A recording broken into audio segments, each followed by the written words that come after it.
What's going on, guys? Sean Don is back.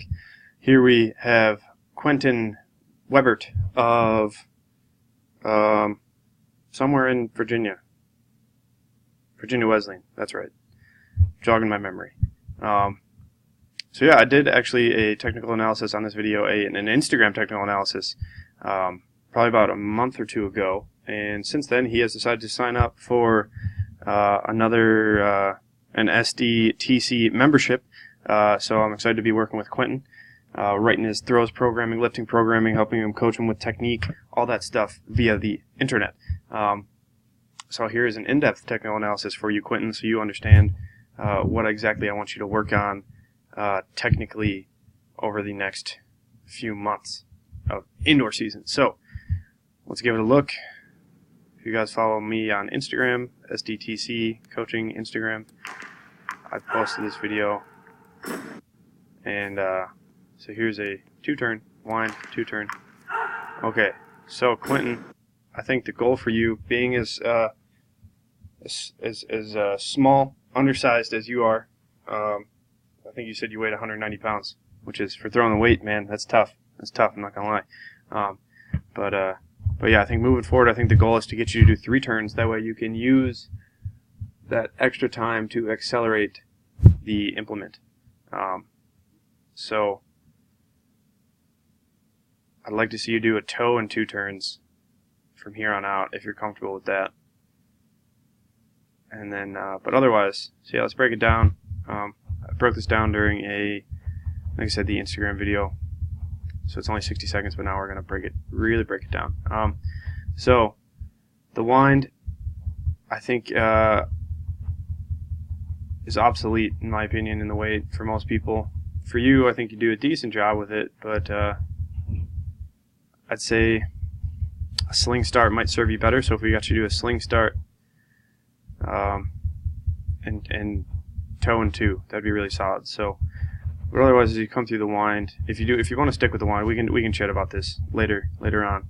But if you stick with the wind, try to keep your hands up as the ball comes around here. So as you can see, immediately as the ball passes behind you, your hands drop immediately, and they almost go straight down. So once again, that rotational energy turns into vertical, up and down sort of momentum rather than rotational.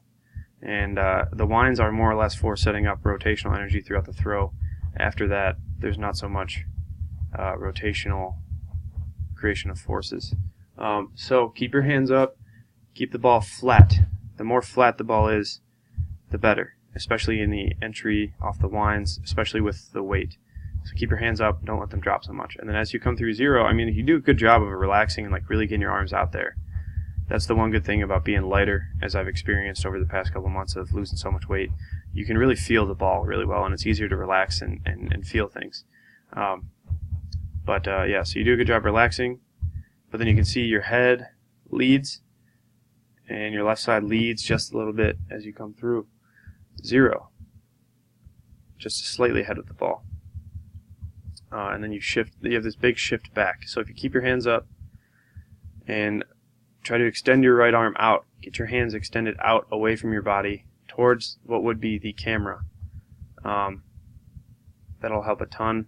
Keep your eyes on the ball. Try not to turn your head ahead of the ball. Look at the ball, more or less. Focal points are okay, but I'm not a fan personally because I think it teaches more left side pulling than anything. And then as you can see, your right leg, I mean, your weight distribution is pretty solid through here, through these 4 or 5 frames. But your right leg doesn't really turn at all, once again, until the ball gets to 0. So once again, your left side is just going to take over. And you can't really, and you can kind of see that as once the hands drop and you can see this tension through here, through this right arm, or left arm, sorry. And this right arm doesn't quite extend till the ball gets to about 0. And you shift away. So turn that right side more. And then your posture. So you have this very Vadim Devyatowski-like sort of throw, and that's cool. But I don't think it's very efficient for most people. Vadim was 6'4", and I think 240, 250, if not more, 260 even. and so his style of throwing is very, very different than what most people's would be. So yeah, hands up, start turning that right side more, don't let the ball drop, and then you need to keep this left side where it is. Alright, so as you come through on entry, as you can see, this left hip really goes away from the ball. As the ball comes through 0 and goes to 90 degrees, you want your hips to be going towards the ball. So hips need to be closer towards the ball here. Hips forward, shoulders back over the hips. So ideally, if your shoulders are right here, your knee would be much more out over this toe, and your hip would be much closer towards the ball, and your right knee would be much closer towards your left knee. And then as the ball comes around, like your single support movement is good, like you come back around this left side, but you just initially you pull that left side away and push those hips back to get that right side around. You need to keep the left side as the axis of the throw, and the right side needs to propel the ball outwards left, but instead you pull away from the ball and shorten the radius. And then as you come through, you do a good job of getting back over this left side, like I said, but don't quite catch very early. But once again, that's a product of that left side pulling away. And then this position, I mean, like after that is pretty good. So like this is much better than the first turn. Once you have some momentum going, I think it's better. That's why I think going to 3 turns would be good. That way you get 2 effective turns rather than just 1 turn to set up and 1 effective turn. If you're picking up and putting down. But this is good. This is a solid position. I mean, yes, you're ahead of the ball, and this comes back to the first turn, just setting the ball up with so much left side tension that it's, once again, I think I've said this in every video, whatever goes wrong early in the turns is going to go wrong later in the turns. It's really hard to change. So like you've already created tension with that left side, so that's what you got to stick with. But instead, you really gotta, in this first turn, you really gotta let the ball pass, let the ball get ahead of you. It never really quite happens. So yeah, so then as you come through, like this position is actually like kick ass. This is good. You're driving back away from the ball. Your left heel's down. You're more or less balanced, 50-50, I'd say. Your right side's working with the ball. As you come down, your right foot turns much better, and you can see your hip. So this is, you see this position here. This is almost the exact position I described in the first turn. Knee is more forward over the toe. Right knee is right by left knee. Hips are closer towards the ball. Arms are nice long out left. So this position is kind of what you need to get in the entry, which is hard to do. Like I said, that's why I think a toe turn or a sling start even could benefit you.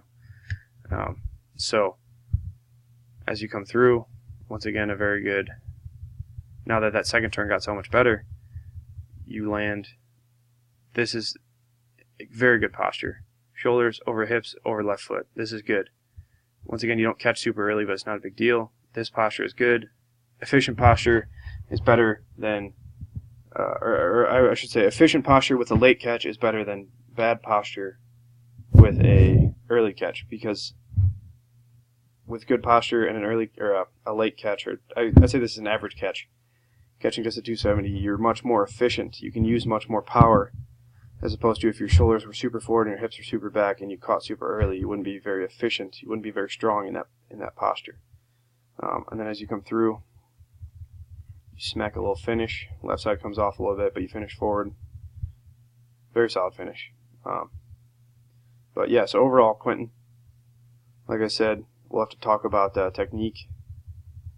I'll send you an email in a bit here, maybe changing it. But overall, if you're going to stick with this technique, keep your hands up, keep that left side steady, use that right side more. Let the ball get long out left. Don't pull that left side away to bail out that right side. And then, yeah, your second turn is very good. There's also a slight pull away, so once again that left side comes back just a bit, that left shoulder, when it needs to keep driving. So like this position right here, you can see your right leg looks like it's driving back, and you're driving back towards the right sector line. That's very good. What you need to do is relax and keep kind of driving towards back away from the ball. And then at this point around here, you need to relax and almost give to the ball, which is a weird concept to think about. Give to the ball, let it pull you forward and go forwards. but don't let it break posture. Don't get that. Don't get it twisted. So, yeah, let the ball pull you forward here, and then boom, smack that finish like you did in this throw. So yeah, like I said, Quentin, I'll email you, text you. We'll talk about it. We'll figure it out. If you guys want a technical analysis of your own, if you guys want to work with me, online coaching, throws programming, lifting programming, all that stuff, I do it all. Just hit me up. Go to Sean Donnelly, go to SeanDonnelly.biz, go to the services page, or shoot me an email, sdonnelly757@gmail.com. Hit me up on Instagram, SDThrows, doesn't matter.